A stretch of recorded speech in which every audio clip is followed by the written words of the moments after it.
Hoy día, Pedro Castillo Terrones dice acatado, bueno, por supuesto, el verbo está mal aplicado, una huelga de hambre. Ha iniciado una huelga de hambre. No sé si es una huelga de hambre seca, es decir, sin agua, o es una huelga de hambre alimenticia, pero ha iniciado una huelga de hambre, digamos, diciendo otra vez que el juicio no vale, que todo está predicho, que todo está farsescamente confabulado para condenarlo y que por lo tanto él tira todo por la borda y ha iniciado una huelga de hambre en reclamo de la legitimidad, de la ilegitimidad del juicio, y lo que quiere es que lo liberen. Desde luego es un pedido en este momento utópico y casi infantil, pero así están las cosas. Pedro Castillo en huelga de hambre y nosotros estamos con su abogado internacional, quien aboga por él, que es Guido Leonardo Croxatto, a quien le doy la bienvenida. Creo que él está en Buenos Aires. Así es, gracias, exactamente. Muy bien. Huelga de hambre. Creo que usted ha tenido que ver con... No, la decisión de la huelga de hambre es una decisión del presidente Castillo, y yo quería hacer una precisión a la introducción que usted hacía, que yo estaba escuchando atentamente. Uno en general, como ciudadano, parte de una serie de presupuestos. Todas las democracias, ¿no?, parten de una serie de presupuestos. Y hay algunos que son muy elementales, ¿no? La igualdad ante la ley, las garantías procesales. Y el derecho procesal, y usted me ha dicho muchas veces muy bien, y yo estoy de acuerdo, que a veces las notas que uno escribe o que escribimos en coautoría con Zaffaroni pecan de tecnicismo, y eso para el público que no está, digamos, concentrado en el aspecto judicial, que hace una mirada rápida de los fenómenos, puede resultar un poco abrumador. Eso es cierto, pero por otro lado, y se ve en Argentina también, digamos, no es que sea un problema de Perú, lo hemos visto en casi todos los países de América Latina y del mundo, me animaría a decir, usted lo refleja cuando hace análisis internacional de lo que sucede en otras democracias. Hay una suerte de analfabetismo jurídico muy importante, y eso en general hace retroceder la vida en democracia. Entonces, cuando nosotros hacemos tanto énfasis en lo que algunos en Perú llaman tecnicismos legales, estamos defendiendo lo que a nosotros en la facultad nos enseñan apenas entramos a estudiar Derecho. Por eso que nosotros insistimos, y creo que el presidente Castillo no está equivocado en la decisión que está tomando, que en última instancia es de él. Es decir, nosotros como abogados, por supuesto, desde el día 1 le propusimos esta estrategia, como contaba yo en la nota que publicó usted generosamente en el último semanario, esta estrategia de ruptura, pero tiene asidero legal, y esto, digamos, Castillo lo intuye como ciudadano, que no estudió Derecho, pero quienes estudiaron Derecho, y no hace falta que sean los abogados de la defensa, es decir, Zaffaroni y yo en este caso, lo acaba de escribir Hurtado Pozo, que yo no lo conocía, Zaffaroni es muy amigo de él, y me pidió hace 2 días el artículo de este profesor de Derecho Penal, que parece que es muy destacado en el Perú, que da clases en Suiza. Yo, de hecho, creo que le envié ayer a usted mismo justamente una columna al respecto. ¿Podemos empezar la entrevista? Sí, pero por supuesto. Muchas gracias, señor Croxatto. Vamos a recordar lo que hizo Pedro Castillo. Lo que hizo Pedro Castillo el 7 de diciembre de 2022. Adelante. Adversarios políticos más extremos, en un acto inédito, se unen con el único propósito de hacer fracasar al gobierno para tomar el poder sin haber ganado previamente una elección. Esta situación intolerable no puede continuar. Por lo que, en atención al reclamo ciudadano a lo largo y ancho del país, tomamos la decisión de establecer un gobierno de excepción orientado a restablecer el Estado de Derecho y la democracia, a cuyo efecto se dictan las siguientes medidas: disolver temporalmente el Congreso de la República e instaurar un gobierno de emergencia excepcional, convocar en el más breve plazo a elecciones para un nuevo Congreso con facultades constituyentes para elaborar una nueva Constitución en un plazo no mayor de 9 meses. usted ha escuchado, digamos, ha recordado lo que dijo Castillo. Fue un golpe de Estado. Evidentemente fue un golpe de Estado. Ahora, no se cuajó, pero eso que usted dice que es, perdone, una tentativa inidónea, porque no era idónea, es decir, es como usted dice, es como querer matar con velas. No es así, porque él era el comandante de la Fuerza Armada.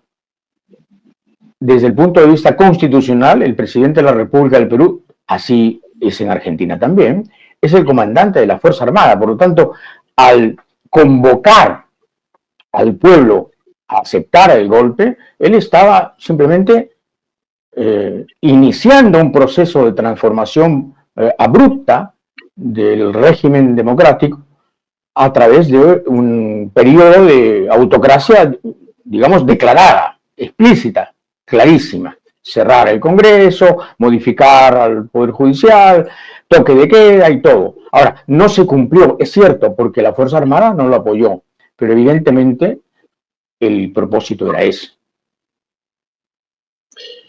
Bueno, pero usted ahí está diciendo dos cosas que se contradicen, porque por un lado dice, como dice gran parte de la prensa de su país, que Castillo dio un golpe de Estado y luego dice que no dio un golpe de Estado porque no se cumplió. Y esa es una diferencia muy importante en el derecho penal. Pero no se cumplió porque la Fuerza Armada no le dio el apoyo que él esperaba. Él era el comandante y la Fuerza Armada le dijo al comandante, no lo vamos a obedecer porque usted está dando un golpe de Estado. Si la Fuerza Armada del Perú hubiera hecho siempre lo mismo, lo que hizo con Castillo, nos habríamos librado de muchas dictaduras.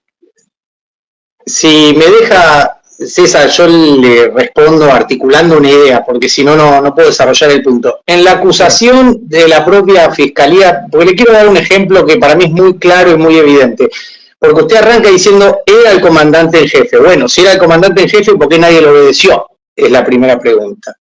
Lo detiene su propia custodia, es decir, más bien parece lo contrario. Luego podemos, yo como abogado igual me voy a ceñir al análisis jurídico que para mí es muy importante, porque yo puedo simpatizar o no con Castillo. De hecho, cuando pisé Perú, de nombre lo conocía.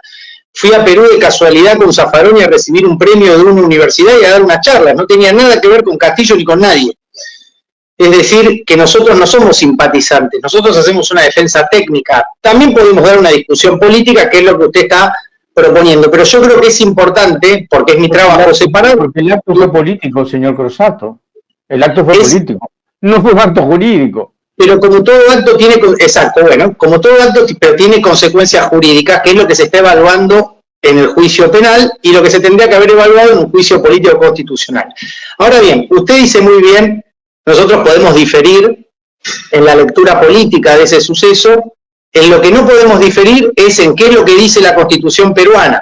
Por eso, en general, la interpretación es un problema muy severo en el derecho y ustedes en Perú tienen un tribunal constitucional que Argentina no tiene, pero ustedes tienen la fortuna, vamos a decir, de tener ese sistema que comparten con otros países, donde los magistrados, que no son jueces, que son los de la Corte, que es otra categoría, son los que hacen valer la Constitución, que es en este caso lo que falló. Y en esa discusión, casi que le diría que es secundario qué entidad le damos a ese discurso, si era o no un mensaje a la nación, porque tampoco cumplía los requisitos formales. Pero pongámosle que esa es una cuestión técnica menor, dada la magnitud de lo que estaba sucediendo en Perú, y yo coincido. El problema acá, y también esto me gustaría remarcarlo, la mayoría de mis argumentos, que son los mismos desde el inicio, me los dan los penalistas peruanos y los profesores de Derecho Constitucional de Perú, que muchas veces tienen miedo de decirlo en Perú. Y esto también me resulta insólito, y merecería otro programa, porque mi relación con Perú es previa a Castillo, precisamente por eso fui... ¿Cuáles son los argumentos que le dan, por favor, los abogados del Perú? Hace dos años que hay un informe de Derecho Constitucional, un dossier que lo puede encontrar cualquiera que esté escuchando este programa, de la Universidad Católica del Perú. Ninguno de esos profesores y profesoras es castillista, ni adherente, ni simpatizante de Castillo. Y sin embargo, tal vez por eso es tan valioso su análisis, todos coinciden en que todo el procedimiento de vacancia fue inconstitucional, y ese es un vicio de origen en todo lo que viene después. Entonces, el juicio penal, que es lo que estamos viendo ahora, está viciado, y si Castillo lo convalida y si la defensa participa, de alguna manera está convalidando un acto que es nulo, porque la vacancia es nula. Ahora perdóneme, ¿qué quería que hiciera el Congreso? O sea, no entiendo. Respetar la Constitución. El señor disuelve el Congreso, anuncia que disuelve el Congreso. No disuelve el Congreso. Sí, lo disuelve. Todo golpe de Estado empieza con un discurso. Todo golpe de Estado empieza con un discurso. Primero es el verbo y después es el acto. El problema de Castillo es que el acto no se cumple porque la Fuerza Armada lo desobedece. Pero su voluntad es la voluntad del golpe, la voluntad de instaurar un régimen de excepción, como él mismo lo llama. Claro. La Fuerza Armada le dice, no te obedecemos, no te vamos a obedecer. La Fuerza Armada se declara en rebeldía frente a su comandante en jefe. Pero el golpe estaba tramado, anunciado. ¿Y qué quería usted que hiciera el Congreso? El Congreso tiene la posibilidad, porque es lo que dice la Constitución, no es lo que quiere Guido Croxatto desde Argentina o desde Alemania, es lo que dice la Constitución peruana, no lo digo yo, lo dicen los profesores de Derecho Penal y Constitucional de Arequipa, de Lima, de la Universidad de San Marcos. El problema es que algunos no lo dicen públicamente. Ahora Gustavo Pozo, desde Friburgo, es peruano, especialista en Derecho Penal, es el maestro de San Martín Castro. Sabe mucho más de Derecho Penal que yo y está diciendo lo mismo que decimos nosotros. Pero nosotros lo decimos porque lo dicen ellos, que son los primeros especialistas en Derecho Penal. Si la Constitución establece un procedimiento y dice que hacen falta un número mínimo de votos para vacar legalmente un presidente, no lo pueden vacar con 3 votos menos, que es lo que sucedió. Usted me dirá, bueno, es menor. Para mí no es menor, porque justamente es lo que dice la Constitución. Como yo hablaba con unos colegas suyos hace un año, ellos me decían, Castillo hizo algo que está prohibido por la Constitución. Vamos a suponer que estamos de acuerdo. La misma Constitución establece cuál es el procedimiento a seguir, y no es el procedimiento que siguió el Congreso. Y a mí no me parece menor vacar un presidente de cualquier manera, porque la Constitución, como sabe que es el depositario de la voluntad popular, fija un procedimiento específico. No se puede destituir a un presidente de cualquier manera. Esta es la discusión constitucional. Era un presidente, abogado Croxatto, que había renunciado a su propia autoridad moral, a su propia investidura, al dar un golpe de Estado fallido. O sea, ¿qué estatuto cubría al señor Castillo después de anunciar la Constitución en el Congreso? Pero la Constitución, de vuelta, Hildebrand, la Constitución establece qué es lo que hay que hacer en estos casos y no es lo que hizo el Congreso. Entonces, el Tribunal Constitucional, que es algo que tiene Perú, ¿qué es lo que debió haber hecho? Si el Congreso hubiera respetado la Constitución, Castillo puede interponer una acción ante el Tribunal Constitucional, que es el encargado de velar por el respeto a la Constitución en los procedimientos internos, y el Tribunal Constitucional no debió haber opinado a las pocas horas. Eso fue muy poco serio. Pero fíjense con cuánta malicia y con cuánta, digamos, audacia, vamos a poner entre comillas, para el mal, ¿no? No para el bien del Estado de Derecho.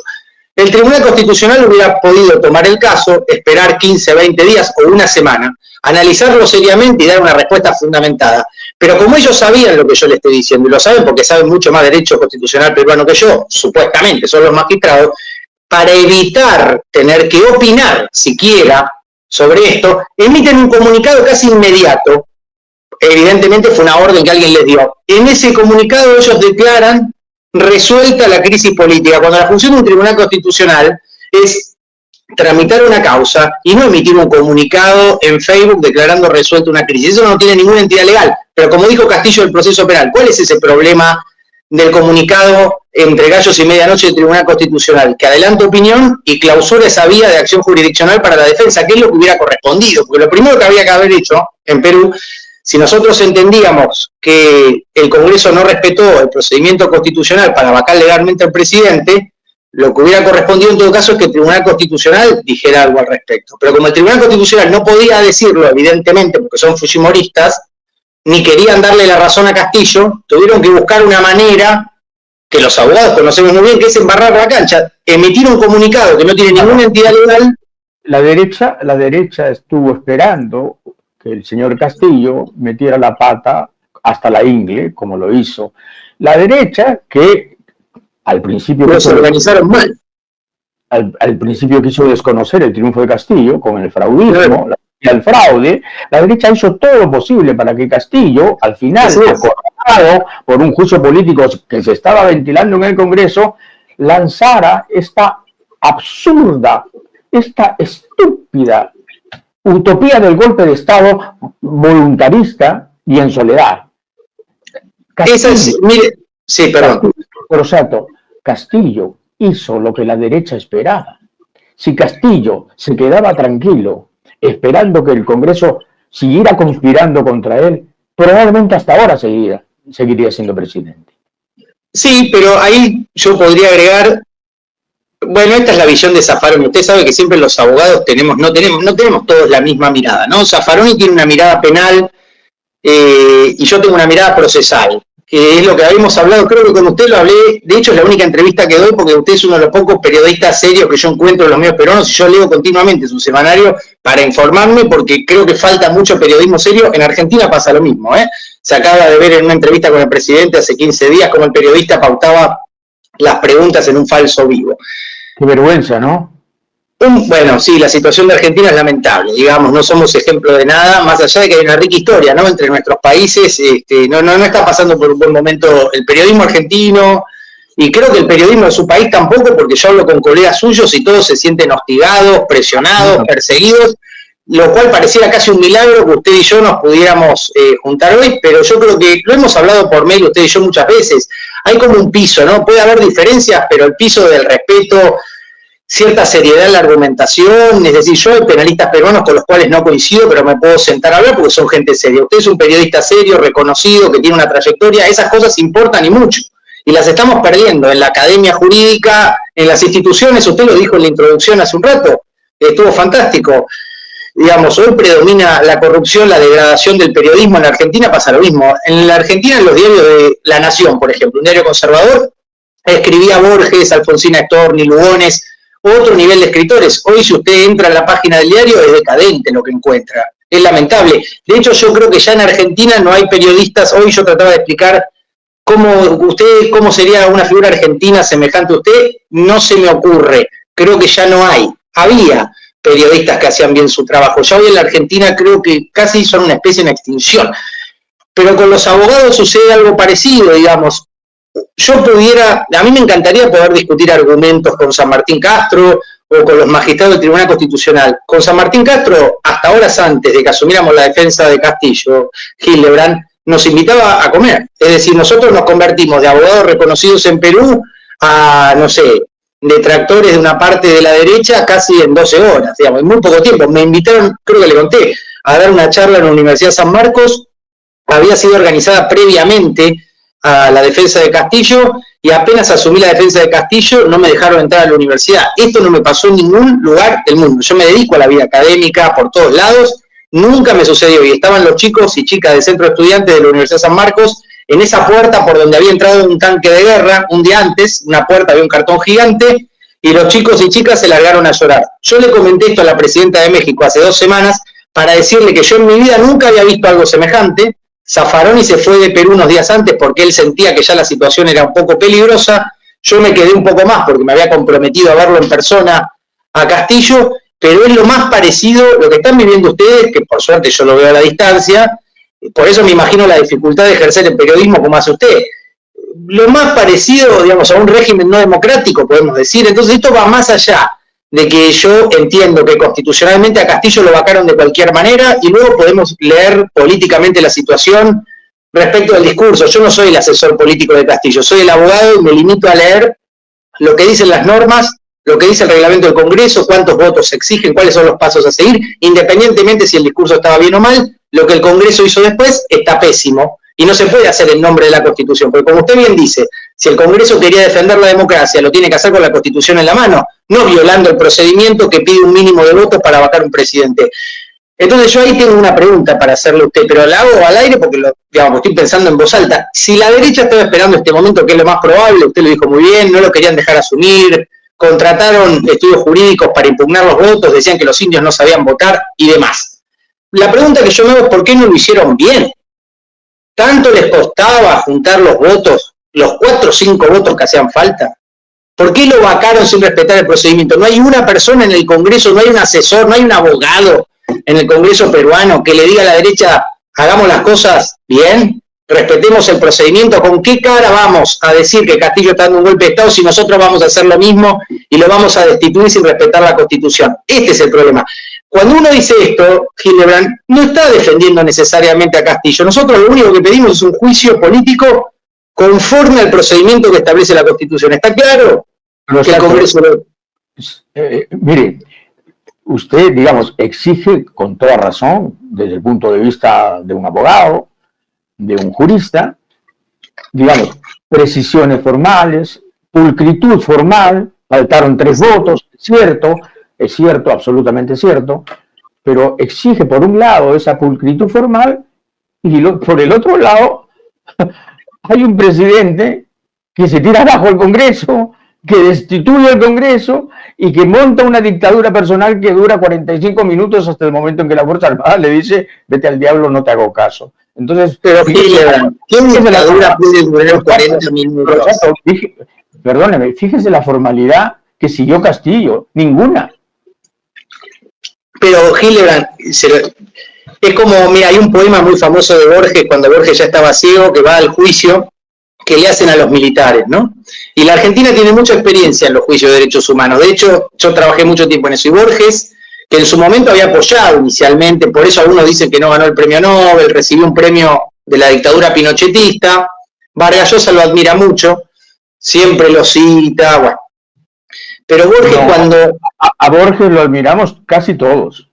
Sí, yo también lo he leído mucho. Ayer tuve que leer con mi nene La Casa de Asterión y explicarle el mito y me había olvidado por qué termina hablando de Teseo, el Minotauro. Bueno, en fin, es un gran escritor. Yo lo entrevisté alguna vez. ¿A Borges? Sí, en uno de mis libros está la entrevista con Borges, que es una de las pocas entrevistas inolvidables que hice. Me la tiene que enviar. Eso sí que tendríamos que estar hablando de esto realmente porque me parece que es meritorio. Pero bueno, también estamos hablando de la democracia de un país hermano como es Perú. Yo ya le conté en alguna nota que yo crecí escuchando cómo mi mamá, que es historiadora, me contaba cómo Perú había ayudado a la Argentina en la guerra de Malvinas. Y ese es un sentimiento muy fuerte en la Argentina. Es decir, el amor que hay aquí por Perú es enorme y explica mucho la dedicación y la presencia nuestra en Lima, en Arequipa, en Huánuco. Pero lo que le contaba de Borges es otra cosa, no me acuerdo el nombre del texto, pero Borges cuenta cómo unos militares que habían cometido delitos atroces en la dictadura en Argentina, que termina en el 83, cuando fueron juzgados en el juicio a las juntas, hay una película que salió hace poco, en 1985, cómo ellos reclamaban las garantías que ellos no habían respetado. Y Borges dice, esto es una ironía, pero de esta ironía depende la democracia. Entonces yo quisiera responder lo que usted está diciendo, porque los abogados aprendemos a hacer esto desde que arrancamos la carrera. La igualdad ante la ley presupone que aunque del otro lado estuviera Fujimori, yo estaría diciendo lo mismo, hay que respetar los procedimientos, y si se lo hacen a Boluarte, yo voy a estar diciendo lo mismo. Por supuesto, mi simpatía política no está con Fujimori, no está con Boluarte, pero el respeto del debido proceso, y este es el corazón de la democracia, es para todos. Entonces no importa lo que hizo Castillo, lo que importa es que si el Congreso lo quiere juzgar, tiene que respetar los procedimientos, para Castillo y para cualquier presidente. Y esto a veces, si usted me lo ha dicho muchas veces cuando hablamos por mail, a veces la cuestión procesal es difícil de entender, porque en realidad uno se separa de lo que sucedió. Es respetar nada más que el procedimiento. En realidad usted le tendría que hacer, respecto a ese discurso, la entrevista a mi maestro, Zaffaroni, con quien me encuentro una vez por semana, mañana voy a cenar con él, porque él tiene otra lectura, él es más enfático, y él casi hace una reivindicación del discurso de Castillo, y dice, a Castillo no lo querían dejar gobernar, la derecha lo atosigaba, no lo dejaban salir del país, el Papa Francisco lo invitó y no lo dejaron, y a Boluarte, que tiene 50 muertos sobre su espalda, la dejan pasear por el mundo haciendo papelones. Pero ese, digamos, la discusión penal sobre si hubo o no hubo delito, flagrancia, cuasi flagrancia, no es la discusión que a mí más me interesa. A mí me interesa algo más preciso y más indiscutible. Y usted me dirá, bueno, pero eso es una formalidad para respetar en Alemania, en Dinamarca, en nuestros países eso no sucede. Pero si nosotros tomamos ese argumento, no hay ningún límite y terminamos en lo que vivimos hoy en Perú o en Argentina, que es el presidente acaba de designar a 2 jueces de la Corte Suprema Argentina por decreto, ni la dictadura lo hizo. Es decir, ya no se respeta ningún procedimiento, porque hoy todo tiene que ser rápido y ya. Entonces ningún procedimiento constitucional o de ningún reglamento del Congreso se respeta, y eso termina siendo muy grave.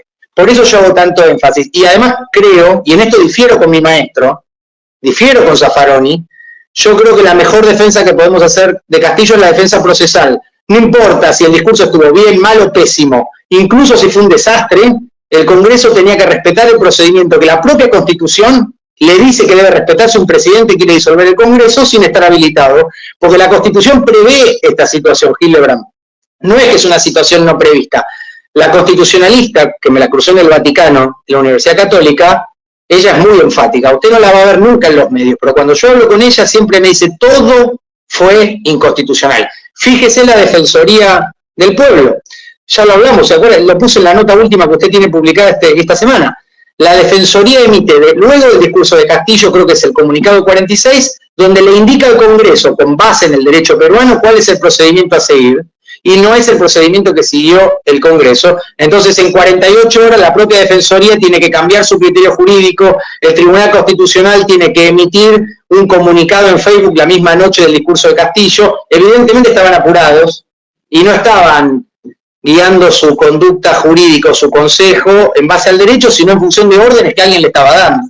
Pero por eso yo creo que hay que separar las cuestiones. La cuestión que usted trae es la cuestión política, que es la más interesante si usted quiere, pero esa yo diría que la va a juzgar la historia. Yo con el presidente Petro hablé de esto. Sí, y yo le voy a juzgar a Castillo con mucha severidad, Crosato, aunque usted no lo quiera. Pero con mucha severidad fujimorismo. No. Escúcheme, al secretario general de la presidencia, el señor Bruno Pacheco, le encontraron $20.000 en el baño, señor Crosato. Había un entorno corrupto alrededor de Castillo. Bueno, está muy mal. El señor Castillo no es Benito Juárez. El señor Castillo no es el santo revolucionario que usted cree. El señor Castillo yo no creo nada. Es una persona muy complicada, con muchos matices.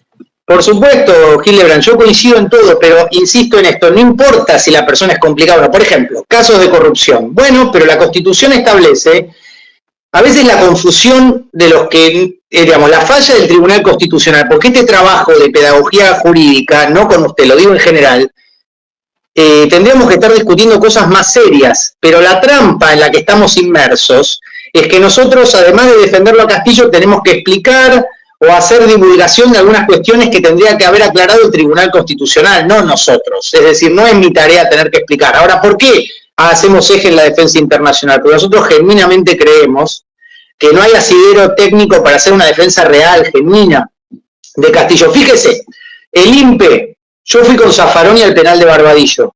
Me tomé un avión desde Arequipa a Lima, porque estábamos en Arequipa, porque Zaffaroni nos daban un premio en Cusco y él por la altura y la edad le hacía mal. Nos tomamos un avión para ir a verlo. Llegamos hasta la puerta. Zaffaroni fue juez de la Corte Interamericana, juez de la Corte Suprema, los dos somos abogados hace 1000 años. Llegamos ahí, nos dejan entrar, pero no nos dejan entrar. Una vez que ingresamos al portal, estamos media hora tomando sol sentados hasta que finalmente nos vamos sin verlo a Castillo, lo cual viola los derechos de defensa de Castillo. Por eso me da gracia este juez que hace tanto circo con el derecho de Castillo a tener abogados. Pero si Castillo quiere tener a sus abogados, pero nunca lo han dejado, a mí me cuesta poder comunicarme con Castillo. No es lo mejor delinear una estrategia de defensa sin poder ver a la persona que uno está defendiendo. Es decir, que se siguen violando derechos. Castillo no exagera, tal vez no es muy preciso él cuando lo dice, pero que el INPE sacó un comunicado, Hildebrand, 48 horas después de que Zaffaroni y yo asumiéramos la defensa de Castillo, diciendo que a partir de ese momento los abogados extranjeros no podían ingresar a los penales del país. Esa es una medida inconstitucional y que viola la Convención Americana. ¿Por qué el INPE saca ese comunicado? Para que Castillo no pudiera vernos a Zaffaroni y a mí, sencillamente y solamente para eso. Bueno, esa es una medida discrecional, arbitraria, que apunta solamente a perjudicar a Castillo y a violar su derecho de defensa. Entonces, cuando yo veo al juez penal en la audiencia hacer tanto circo y exageración diciendo que es un derecho de Castillo tener un abogado, bueno, se hubieran acordado cuando no nos dejaron a Zaffaroni ni a mí entrar a ver a nuestro defendido. Yo me tuve que quedar una semana más, Hildebrand, y ya en un momento un poco tenso. Zaffaroni se tomó el avión 3 días antes porque ya vio, digamos, esto que le contaba de ir a la universidad, que no nos dejen entrar. Pasó un chico de Rappi delante mío, lo del centro de estudiantes, había una chica que se largó a llorar. Yo nunca viví nada igual, se lo conté a la presidenta de México. Me imagino el Chile de Pinochet, no sé, una cosa muy extraña, no poder entrar a dar una charla a la universidad, ¿bajo qué excusa? Era ridícula la situación, pero yo me había comprometido a verlo, y para mí verlo fue muy importante, porque independientemente de cualquier apreciación política que yo no hago, imagínense que yo estoy muy lejos, es decir, y de vuelta, no necesito ser adherente de Castillo para defenderlo en un aspecto muy puntual, digamos, son cuestiones separadas, y sin embargo, digamos, con esto termino. Cuando yo lo voy a ver a Castillo, me quedo una semana más, Zaffaroni ya se había ido, Castillo ya me había designado como su abogado, me ponía primero en la lista de visitas, nunca me dejaban entrar, siempre había una excusa diferente. voy un día que era visita general, ni siquiera había que ser abogado. Castillo a mano pone mi nombre primero en una lista larga porque había mucha gente que lo quería ver. Tampoco me dejaban. Finalmente entro, me tienen 1 hora esperando en el zaguán o en el umbral de la prisión ahí del penal de Ate en Barbadillo. Tenía una copia de Martín Fierro, que es un poema argentino que le regalo a cada presidente que veo, y a Castillo también le regalé. Cuando me tuvieron 2 horas en el segundo umbral y no había manera de entrar, entonces yo ya, con esta media vanidad que tenemos los porteños, soy un poco harto de estar tomando sol ahí al pedo, perdiendo tiempo, incluso puede ser peligroso, era una cosa muy extraña. Le digo a un chico que estaba ahí, mirá, si yo me voy, en definitiva, ya sin ver a Castillo, es un papelón para ustedes, es un papelón para Perú, somos 2 abogados, ninguno puede ver a Castillo, esto no es una democracia, no sé qué es lo que están haciendo. Bueno, no me dejaban entrar, tenían una cara imperturbable. Luego de un rato, mire lo que le voy a decir, que yo lo quiero poner en un libro sobre poesía y derecho que lo quería invitar a usted para tratar a alguna poeta o poeta peruano. Después, en determinado momento, había como 5 guardias, todos muy serios. Nos pusimos a hablar de fútbol y yo empecé a hablar de Gareca y de cómo en Argentina siempre cuando jugamos contra Perú es distinto porque hay un afecto con los peruanos. Y luego empezamos a hablar de Miguel Grau, este marinero que en Arequipa me habían contado la historia de cómo lo habían traicionado unas personas que él había rescatado de Chile, y yo le conté el vínculo de la Fuerza Aérea de Arequipa, de Perú, apoyando a la Argentina en las Malvinas, y en ese momento pasó algo en la puerta de la prisión, pero esto se da cuenta, le doy en parte la razón a usted, para que vea lo poco que importa el derecho. Yo lo uso en la UBA cuando doy clase. Esto no me lo enseñaron en la universidad. A mí me enseñaron cuál es el artículo del Pacto de Derechos Civiles por la cual un defendido puede ver a su abogado. Y punto. Y yo decía eso y listo. Bueno, eso no importó en la prisión. Yo decía, soy abogado, no les importaba. Castillo me quiere ver, no les importó. Crosato, ¿vio o no vio a Castillo? Sí, por supuesto que sí. Lo que le quiero decir es que para poder verlo, tuve que dejar de lado, digamos, el formalismo jurídico, es decir, el derecho que yo tenía y el derecho de Castillo a ver a su abogado, y hablamos de fútbol y del vínculo. Y fue una muy buena reunión y cambió el semblante de todos los guardias. Lo que le quiero indicar con esto es que es muy trabajoso lo que debiera ser elemental. Es decir, si a Castillo no lo dejan ni ver a su abogado, ¿qué garantía puede tener? Entonces yo no considero que sea tan equivocado lo que él está diciendo. Luego usted podrá decir, esto no es inconducente, no va a ninguna parte. Yo no estoy tan de acuerdo. Creo que si lo quieren condenar, lo pueden hacer, pero lo tienen que hacer conforme a derecho, no lo pueden hacer de cualquier manera. Entonces Castillo no se está prestando porque el juicio penal viene después del juicio constitucional y el vicio está en el aspecto constitucional que es anterior. Muy bien. Guido Leonardo Crosato ha estado con nosotros. Muchas gracias. No, por favor, gracias a usted. Un abrazo. Un abrazo. Muy bien.